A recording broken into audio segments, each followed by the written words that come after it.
All right, so we have round number 2 here of pod play. Brad Nelson, 1-0. He's tied at the top of his pod, playing Death's Shadow. He's against Tom Ross on green-white Tron. And Tom wins the die roll, and he leads out. He starts on Urza's Power Plant into Chromatic Star. Brad on a 6-card hand for this game. And this is one of the ways that Tron can beat Death Shadow. Death Shadow has sort of a fail rate. You need very specific things. You don't really have card selection. And some of your opening hands, there's Gataxian Probe, Street Wraiths, and you have to rely on them turning into cards of consequence, and that's not a guarantee. Brad will fire off a Street Wraith and a Gataxian Probe, and we'll get to see what he's playing against. So Tom Ross's keep here was, as it looks like, a pair of Ulamogs, and then 2 Tron pieces, a Chromatic Sphere, a Star, and a Horizon Canopy. So he's hoping to, turn 4 Ulamog here? Speaking of fail rate, this hand needs a couple things to go right as well. Tom is both looking to naturally hit Tron in addition to a second tower, and he didn't have any ways to specifically tutor for that effect. Well, it may not matter. Brad, and this is, we talked about these cantrip-heavy decks, keeping something with Mishra's Bauble, Street Wraith, and Gataxian Probe, fails to find a land on the first turn between all those in the draw step, so he just passes. Brad has, on camera, turn 2 killed with no land hands. I don't think that's going to happen this game, but I'm just saying. Invitational. Yeah. Season 2. This is a thing that there is video evidence of. This deck is capable of that, though just with these redraws, there's no guarantee that he finds what he's looking for. Well, big draw for Tom Ross. He's going to go ahead and crack that Star he played into an Ancient Stirrings. Sets up, takes Karn Liberated. He does not have Tron just yet. He plays the Tower and the Chromatic Sphere. So he has his 2 pieces. If he finds Urza's Mine, that early Karn should be good enough. Yeah, finding the Karn made his hand a lot better. Now he just has to find Tron, and he already has something going. And he's not just sitting there with a handful of Ulamogs. He actually gets to be proactive. Was going to have to do it quickly. On Brad Nelson's side, he does find his land. It's a copy of Bloodstained Mire. You see, first he's going to Street Wraith down to 14. But multiple Monastery Swift Spears in hand. He's not going to have too much trouble getting some pressure on Tom now. And it looks like Brad has a Thoughtseize in hand, likely strongly considering that option. If you remove that Karn, suddenly there's a lot more pressure on the top of Tom's deck for him to actually be able to play Magic. Well, Tom has 2 Ulamogs, and it's not just one Tron piece he needs to make Ulamog. He needs a lot of things, right? Right. He needs 3rd Tron piece and 2nd Urza's Tower specifically. Yeah, that's a lot to ask for. And you see, Brad is going to go down to 11. He'll start on Death's Shadow.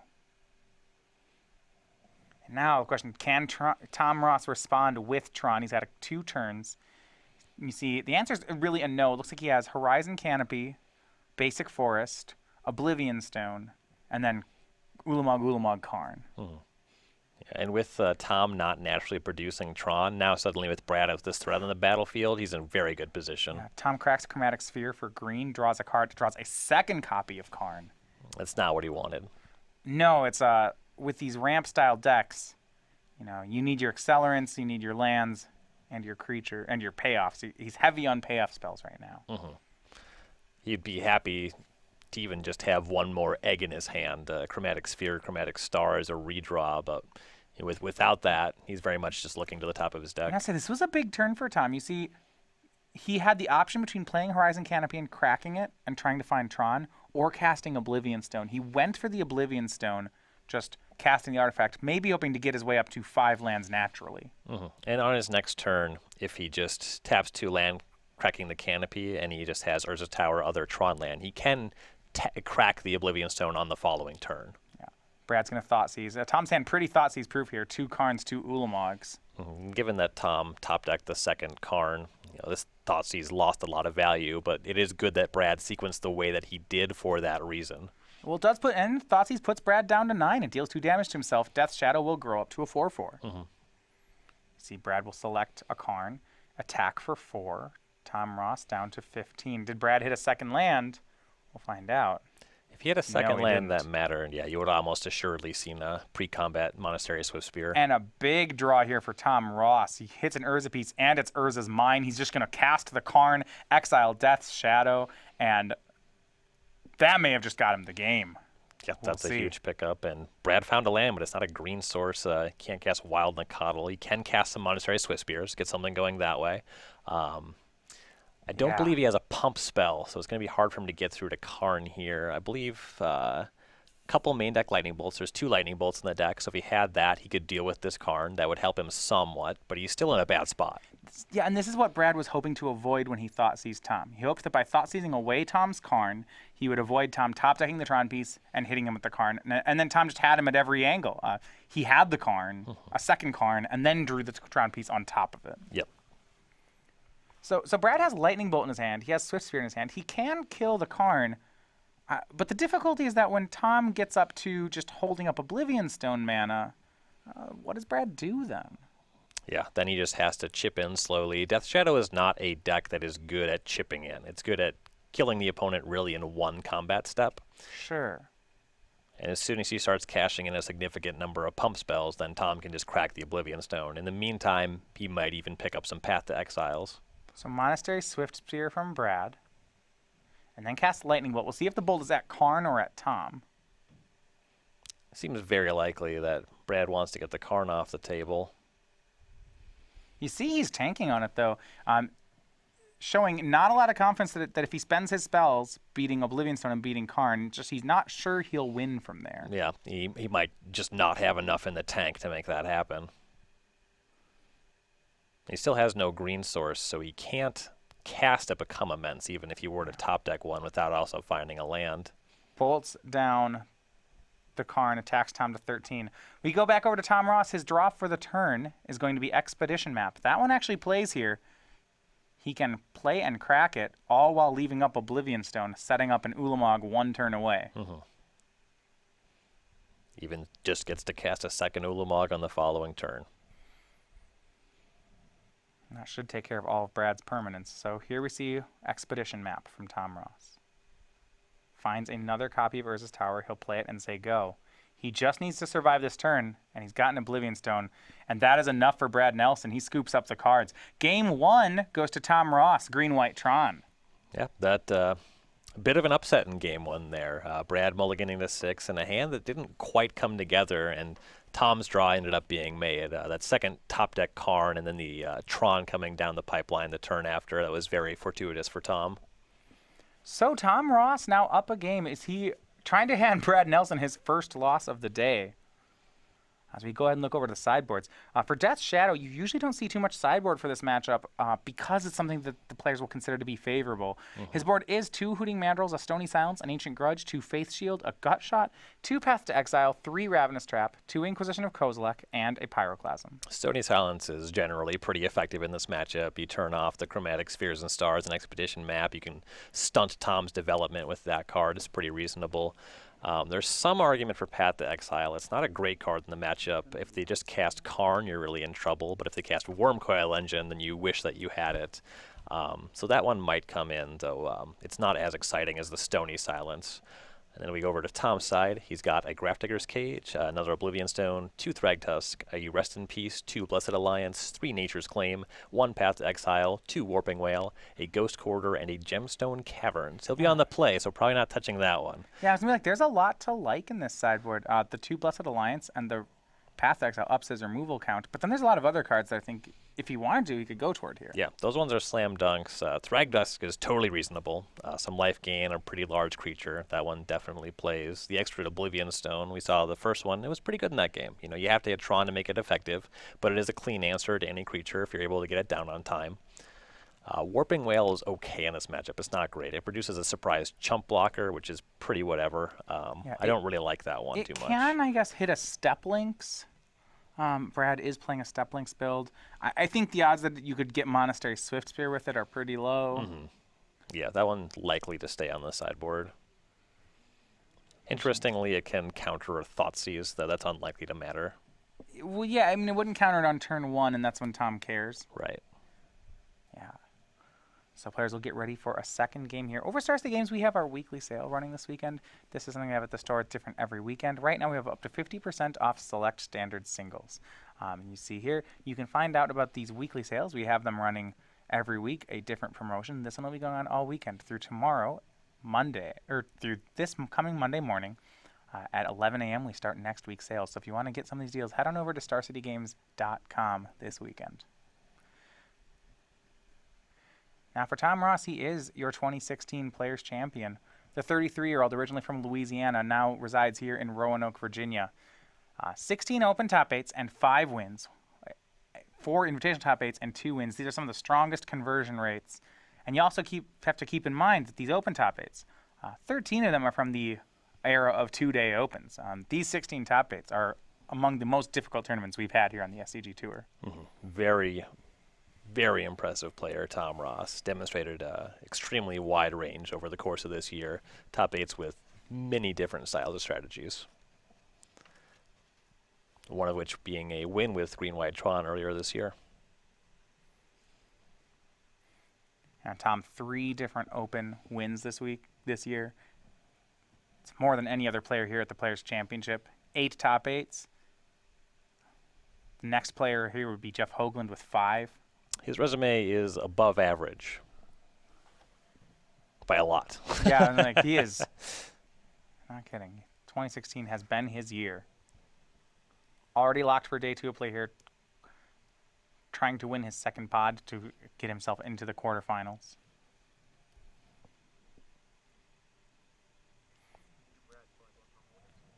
Tom, I'm going to go down to 6 cards here for game 2 for Brad Nelson. Now also living in Roanoke, originally from Fargo, North Dakota, the 30-year-old. Quite the resume to his name as well. Currently a Platinum Pro this year. Players Championship winner in 2014. Semifinalist 2015. Player of the Year back in 2010 season of all of Magic the Gathering. One of the more storied players in Magic's history. The only player to win Player of the Year in a heads-up playoff. Yeah. He tied Guillaume Matignon in 2010. Had to go to a special playoff at the first Pro Tour the next year to determine the Player of the Year.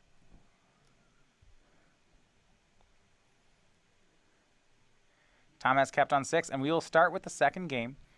Brad will lead off with Street Wraith. Once again, notching his life total down a few. Everything's going according to plan. Yeah. Blood Crypt into Inquisition of Kozilek will put him down to 16. From Tom Ross, we see a Razorverge Thicket, 1 Tron piece, Expedition Map, Chromatic Star, Sylvan Scrying, and Path to Exile. This actually has a lot of play for this matchup.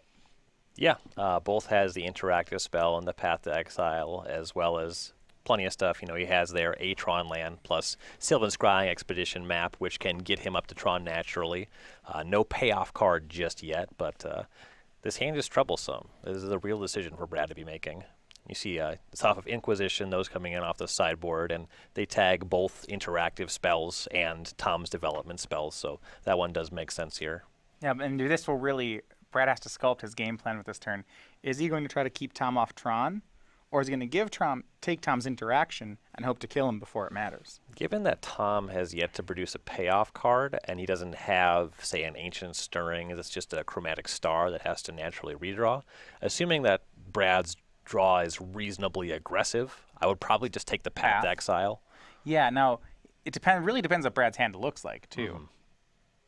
If he doesn't think he can race that natural the Tron, Tom should have Tron set up by turn 4 with this hand. And if he just has 1 threat, let's say his hand would be particularly weak to a Karn, right, then you probably just would prioritize more highly getting rid of Tron.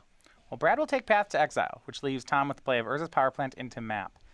But Nelson's going to have to be careful. Tom's pickup for the turn was a copy of Blessed Alliance, so he does actually have another kill spell, but as you see here, Brad doesn't know it. Tom's showing him the 3 cards he knows about for a second time. Keeping that one in front of him a secret. It is the removal spell, though. Blessed Alliance. Now it's on Brad to get some pressure going. It looks like Brad does have a Thoughtseize in hand as well. If his turn here was something like Swift Spear Thoughtseize, that would be a very good sequence for him here. And he will go Master Swift Spear and Inquisition of Kozilek. Okay, another discard spell. It's a lot of discard. And he gets to see the Blessed Alliance Tom picked up. See this if is he's actually still interested in taking it. Yeah. Pretty excellent, because he doesn't have to take Alliance here, because Tom can only use that in combat. He can take the Sylvan Scrying and get Tom off of Tron, and then Thoughtseize on the following turn and take the Blessed Alliance. Now, with Tom having a map already in play, does it, I guess you'd be worried if he takes Blessed Alliance, Tom then casts Scrying next turn, and then has Tron basically locked up. Right. That is interesting. So Brad goes for that line. Could try to take Tom off Tron, or he could just keep going after the removal spells. There is an argument, if Tom were able to peel into Karn and then find the last Tron piece naturally the turn after that, then this line ends up punishing Brad a little bit over just taking the Blessed Alliance and having a Thoughtseize for Karn on the next turn. That's really the strong consideration here, though I do like just going for the Scrying. Yeah, so Brad will take Sylvan Scrying, so now Tom off of Tron and hits him down to 18. One thing, though, you got to say about the Tron deck, it is nothing if not resilient. Tom, on his second turn, picks up a copy of Ancient Stirrings, which could very easily turn into that second Tron piece anyway. Yeah, a lot of redundancy in this deck. And after 2 turns, Tom is still at a very healthy 18 life points. So see here, an Expedition map on the table for Tom Ross. Hand is Blessed Alliance, Razorverge Thicket.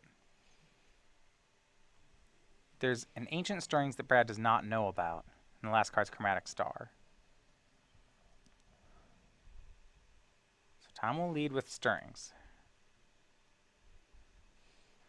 And the only land he finds is another copy of Power Plant. That is a miss for Tom Ross. And he'll cast Chromatic Star. And I'll just have to pass. He did pick up Power Plant, but yeah, not a great line for Tom Ross. No choices, though. Only one colorless spell among the top 5. And for now, he gets to put those 4 cards he wasn't trying to draw to in the bottom of his deck, though casting the Scrying or cracking the map would just shuffle those back in. Yeah, and this game's taking on a really interesting flavor, right? Normally, you see Death's Shadow win this matchup by being fast, by sneaking under Tron. What Brad's doing, turn 1 discard, turn 2 Monastery Swiftsphere discard, turn 3 second discard. This isn't how this deck normally plays out.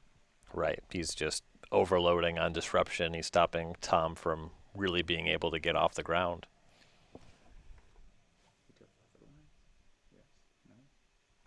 Yeah, fires off another Thoughtseize. He takes the Blessed Alliance out of Tom's hand before Tom's able to get rid of his creature and then attacks. Tom Ross down to 16. But the interesting part about the strategy is that Tron is much more able to fight this game plan. You see, you look at Tom Ross's hand, it looks like he picked up another Expedition map. Yeah, at some point, Brad has to kill Tom. Otherwise, Tom is going to inevitably produce a Karn, produce a Wormcoil Engine, produce an Ugin. Yeah, that's just what the deck does. You see Tom cracks the map in play. Some slight odds here, right? If he finds a Tron piece now, that means if he top decks one the next turn, he might just have Tron. Yes. Yeah, I'll go for Urza's Mine. That's his second one. He'll cast another map with that and say go. 1 card remaining in his hand. Both players know it. It's an Urza's Power Plant. Not the missing piece he needs. It's the second copy of one he has. Yeah. Tom has officially found the proper tools to produce all the mana that he could ever want. The resources he's choked on, he does not yet have a big payoff card. There's nothing to do with this mana once he assembles it. And the question mark is, does he have the time that he needs? When is Brad actually going to kill him? And I don't know how much Brad has in his hand on that front. A swing with Monastery Swiftspear. I mean, Brad's clock is not helping him very much here. He's done his swing attacks for the last 2 turns have been 2 points each. This one might be a 1-point swing. His hand is a land, a Become Immense, and then whatever his draw was for the turn. Probably be moving a little bit faster if it was a team or battle. Yeah, I think so. I probably we'd be going to game 3. Probably not a haste creature either. Right. But at just one damage a turn, there's just no way that Tom won't recover in time. Yeah, he's, you draw a card every turn. Obviously, he has a Chromatic Star as a redraw. Plenty of hits when it comes to the top end. So swing by Swiftspear puts Tom to roster 15, and now a Death's Shadow from Brad Nelson and a fetch land. Now, and you have to watch out for. He can put himself down to 7 if need be. That means that Death's Shadow will be a 6/6. And Brad's really hoping not to get hit by an Ugin or an Oblivion Stone on this turn. So it's close to lethal next turn. Right now, Brad on the next attack he's one short. He could put Tom to 1. There's a lot of cards in his deck that can produce 1 more damage. Any fetch land. Anything that hurts himself. Yeah, any dual land, Gitaxian Probe. Worst possible draw, of course, Mishra's Bauble, but even that, it's a spell, right? That gives him 1. Yeah, it would be like Wild Nacatl. Yeah, Step Links, Wild Nacatl. Yeah, you're right. There really just aren't. If you're looking for a card that doesn't pump Death Shadow and doesn't prowess the Swift Spear, there are very few cards that don't do those. And it's unlikely that Brad's going to play around Blessed Alliance. Tom has the mana for that now, but beyond just cleverly choosing the targets for his creatures, I think he would still go for lethal if he had the opportunity. Right. Tom mapped for the last Tron piece on his turn, played it, and then said go. Now a draw from Brad. Did he completely brick here? Thoughtseize. No, he did not. That's the opposite of a brick. And this should be lethal. Thoughtseize is Tom. It puts him down to 5. The Death Shadow is going to be an 8/8. The Master Swift Spear is a 2/3. That's 10 damage. Become Immense should be 6 or 6 more. So that will do this one. Now he's got to play around what any card that Chromatic Star might use. Yeah, Tom could crack Star and draw Path to Exile or Blessed Alliance.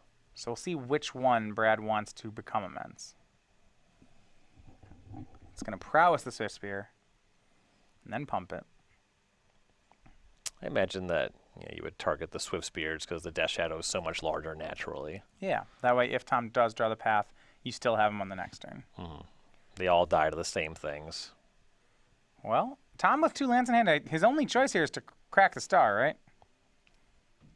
Yeah, he could And hope what happens happens. crack the Star or just concede for no reason. All right, cracks the Star. What did he draw? It's Ugin. That's not going to do it. Brad Nelson takes the second game and evens this one up at 1 game apiece. Tom needed that to be his draw step on the previous turn. It actually would have been excellent if that were the case. Well, no, he Or had no, to, he had no, to- he he had had to to make tutor for Tron. Tron. He had to tutor for Tron, It was you're actually right. set up really nice, right? He just Yeah. made Tron with 8 mana. He was going to untap and draw he an 8 needed drop. to draw Tron and then crack Star into that. Right. Yeah, I mean, right. One of these issues is just his deck is a turn slow in this matchup. So if he has to find all his Tron pieces, he's just not fast enough. Those Inquisitions for Brad did a lot of work there. Tom just had to navigate that game pretty inefficiently, using a lot of mana every turn to just find lands. So Brad Nelson evens it up at 1 game apiece. They'll be going to a 3rd game. This will put Tom Ross back on the play.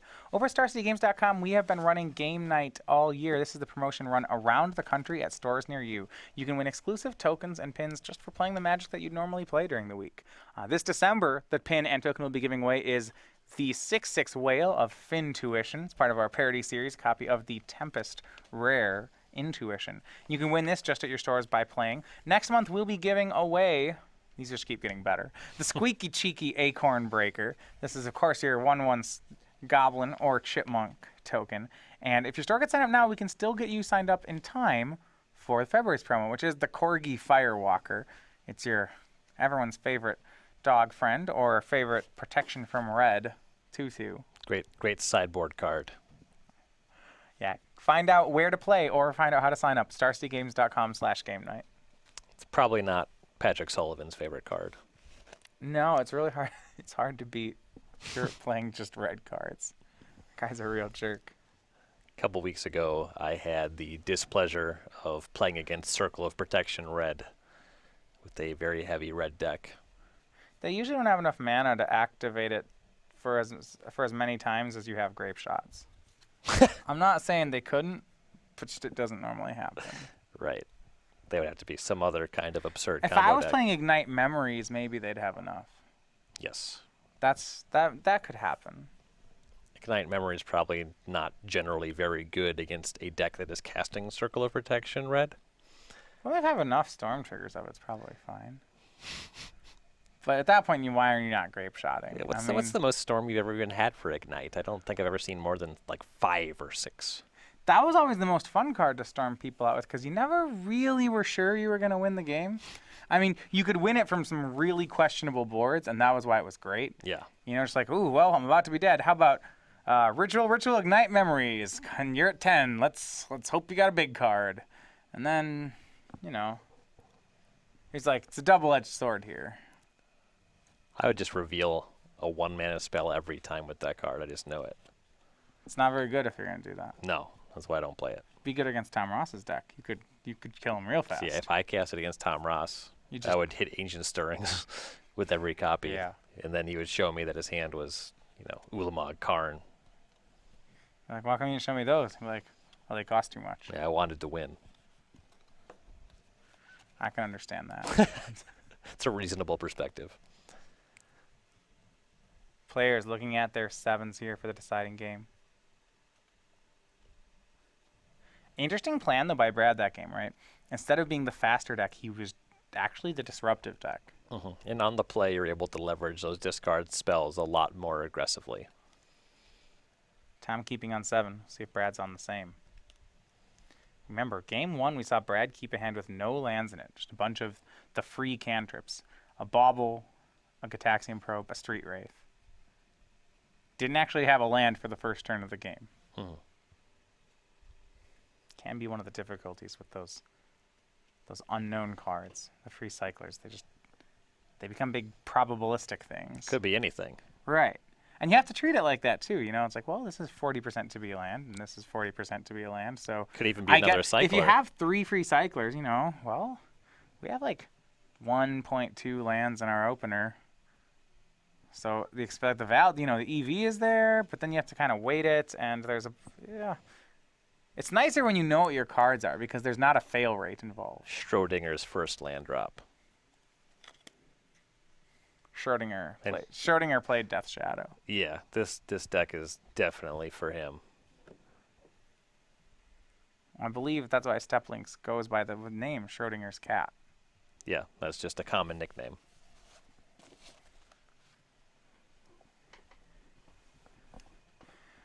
Tom Ross, turn 1 is going to be Urza piece into Expedition map. Always kind of one of those dangerous starts. This is one of the starts that produces turn 3 Tron. Yes. You know that 1.5 Tron pieces are there. You assume that Tom's at least making a second land drop. And there we go. There is the Schrodinger's cat. It's Steplinks turn 1 from Brad Nelson. Goes to 17 to cast. On turn 2, currently, Tom is both taking 0 and 4 damage. I like where we're going with this conversation. Tom draws Urza's Tower, so he will have the turn 3 Tron. Didn't have it in the opener, but you kind of mentioned this is how Tom rolls. Does have a Sylvan Scrying in hand, too, so would have made it anyway. It looks like, though, his payoff is Ugin and not Karn. Yeah, one's a little slow. Well, now Brad knows. He sees the tower into pass. Okay, Tron's coming. What is he going to do about it? I would attack Tom for a lot of damage. I think 20 if you could. Right, 20 would be the number I would aim to deal. Monastery Swift Spear, Thoughtseize, Stomping Ground. All right. Brad goes to 13 here. He'll get to take a card from Tom's hand, and we see Sylvan Scrying, Ancient Stirrings, Forest, Ugin, and Path to Exile. This is actually kind of interesting. Tom has the natural Tron, but he's light on interaction. He doesn't have a payoff next turn. He has a path, but he doesn't have the white mana. Right. He has a forest that's not really doing anything. He'd like to cast Ancient Stirrings, but he doesn't really have time for that. He can't leverage his land drops that way. He wants to either be producing the 3rd Tron land or a white source. I think he still, I would imagine, has to map for the Tron piece, but may not have any plays. Brad will take Ugin, and now Tom's going to have a decision as to what to map for. As you see, Brad Nelson swings in for 4 damage. Tom could just draw the Ugin. That's probably the best plan. Crack map for Tron piece, draw Ugin, or draw Karn. Draw Karn this turn, draw Ugin next turn. Yeah. We'll see what Tom wants to do in end step. This is a big decision. Getting the Tron piece, what only matters here if he then top decks a colorless payoff spell. Brad currently has 3 cards in his graveyard, right? Yeah.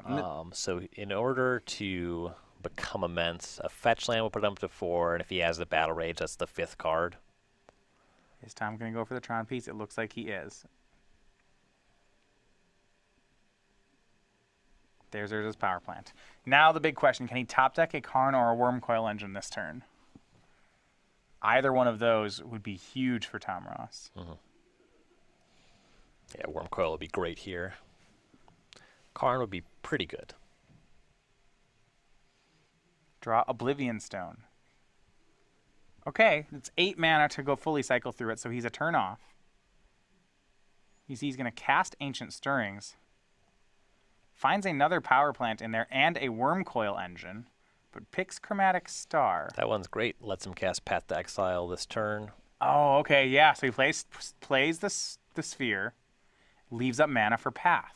And then next turn he gets the access to playing and cracking O-Stone. And I like the speed with which Tom went for that play. If he doesn't find a star effect, that play really backfires. He could have also found his Spellskite. Okay. That one's reasonable at stopping Brad from killing him. Brad plays a fetch land. Step Links goes up to 2/3. Swings both. He knows about the Path to Exile.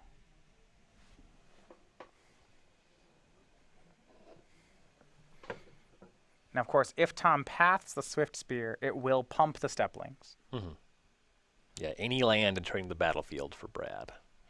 So this swing is only for 3 right now. Brad attacks, and Tom takes it and just untaps. Yeah, Brad knows about the path. He's not going to play into it. And if Tom's not taking lethal and he just has O-Stone on this turn, he doesn't really need to commit anything. Brad's hand's very heavy on lands. We'll see where Tom Ross goes. Here's the third Tron piece. It's Urza's power plant. Taps the tower, plays Oblivion Stone, leaves up 5, says go. This is looking really strong for Tom Ross. Yeah, he has the Oblivion Stone to clean up the Step Links and the Swift Spear, and then from there, he'll just have Path to Exile in hand if anything gets too crazy. Inquisition of Kozilek from Brad Nelson that will prowess his Swift Spear. But the damage is done here. Tom doesn't need any of the cheap spells in his hand. He still has Path to Exile. Yeah, this Inquisition stripping that's just not that big of a deal. Yeah. Brad can take Path or Someone's Scrying. He'll take the removal spell. But he has to get through this Oblivion Stone. Tom's almost certain to just sacrifice it. He will attack. This is for 4. The Swift Spear is a 2/3, as is the Step Links. We'll see if Tom even cares. Maybe he actually takes the damage. In Brad's 75, there's 2 copies of Lightning Bolt, and that's likely a card that Brad has boarded out here. Right. So as long as Tom isn't dying, he's probably fine taking most amounts of damage. No blocks on Tom's side. He's going to give Brad priority. See just how much Brad invests into the attack. Looks like he'll get 1 additional land. That'll move this attack up to 6 damage. Of course, deals 2 extra to himself along the way for good measure. And in this matchup, Green-White Tron is a deck that doesn't pressure your life total too much. You just want to get every duel untapped in case you need that for the Death Shadow. Is 6 damage enough? We'll see whether it is. And I like some posturing by Brad. You see, watch his body language as he makes this play. I'm fairly certain that the last 2 fetchable lands are already in Brad's hand.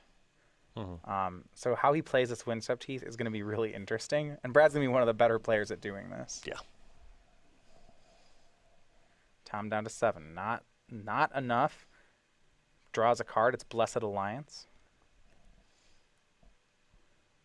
That's a big one here. Killing a creature and gaining 4, certainly 2 things Tom's interested in. He's back to having the ability to crack the Oblivion Stone and then still have a removal spell in hand. It's just the redundancy we've seen out of Tron. We've seen Brad take cards from Tom, both this game and last, only to have Tom draw the same card again.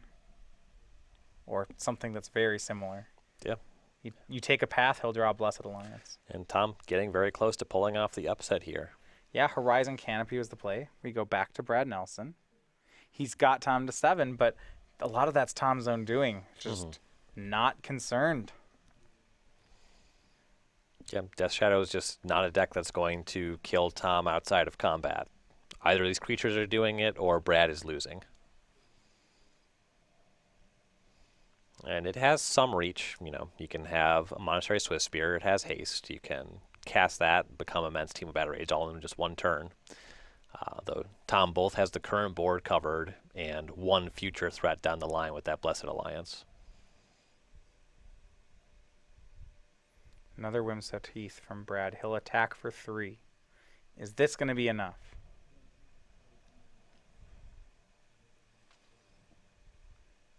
Tom, checking the graveyard count. He's got to be wary of Delve cards. Mm-hmm. Blessed Alliance and Sylvan Scrying in his hand. He has 9 mana here, so in theory he could escalate a Blessed Alliance and still leave up Oblivion Stone. It would probably not be a great use of the Alliance. Drew a card off Chromatic Sphere, draws a Path to Exile. He's now just flush on removal. Mm-hmm. He'll crack the Oblivion Stone. Brad's creatures are gone. And now Brad is left threatless with Tom on 2 removal spells. Tom has so much time to work with. Yeah, he does need to find something to actually end the game, but Blessed Alliance, Path to Exile on hand, that will buy him a lot of time, and currently it's an empty board. So we'll see how he goes to find a threat. Starts with Sylvan Scrying, floating 1. Will continue to develop his mana. Urza's Tower looks like what he'll look for. Or maybe Sanctum of Ugin.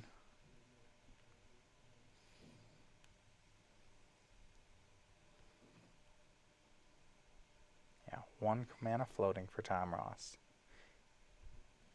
He's got Brad covered for a while here. Mm-hmm. Yeah, his only white source in play currently is the Horizon Canopy. At some point, he's going to want to crack that. He does have a Chromatic Sphere or a Star in his hand. He has one of those effects that can produce 1 white mana for him. Plays that Star, and then Sanctum of Ugin. That was the card he searched for off of Sylvan Scrying. Says go. Remaining hand are just 2 removal spells. Yeah, see, the last 2 lands in Brad's deck are in his hand. He'll start with Gitaxian Probe. That puts Brad down to 8. And now knows about the 2 kill spells. Yeah, Tom says, all right, now you know that my hand is great. So now Brad, I guess this means he can play his discard more intelligently. If he gets 1 threat, he may not want to play it out until he's taking cards out of Tom's hand. Yeah, and currently Tom is not presenting any kind of way to win the game. When he does, he will in all likelihood be able to trigger Sanctum of Ugin and make it kind of a sure thing. Yeah. But for now, Brad has a little bit of time. Yeah, it'll be over when Tom finds maybe an Ulamog. You generally don't want to get into a top deck war against a Tron deck. They're very good at them, but it doesn't mean they never lose them. Mm-hmm. You see for Brad Nelson plays Sacred Foundry tapped and says go. Draw for Tom, no help here. It's another copy of Urza's Power Plant. And you see the conservative way that Tom's playing this, he has more redraws. He has a Horizon Canopy on the board. He has a Chromatic Star on the board. He's just not going for either of them. Mm-hmm. Those are currently his only ways to produce white mana, and he wants to make sure that these removal spells are still castable. In particular, by having both on the battlefield, he's able to cast them both in the same turn if he needs to for whatever reason.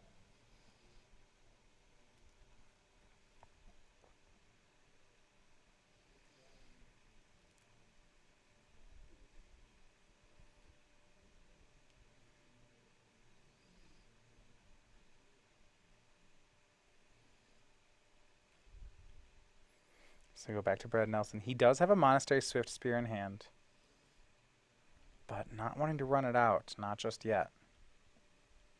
Respecting Tom's removal. Yeah, it's certainly worth taking a draw step or 2 to see if he can produce Inquisition of Kozilek or Thoughtseize. Start making some inroads on those removal spells. Thrag Tusk from Tom Ross, and that is a clock. Tom goes to 12. Brad is just at a very low 8 life points. Yeah, this is just a 2-turn clock. Even has Vigilance with that Blessed Alliance. He can untap it. Yeah, and if Tom gets in 1 shot with the Thrag Tusk, then suddenly the beast token it leaves behind, were it to die, is lethal as well. And Brad does have a Thoughtseize, but it's just not going to be enough. He extends the hand, and it is Tom Ross. Pulls off the upset. Yeah, pulls off the upset in 3 over Death Shadow.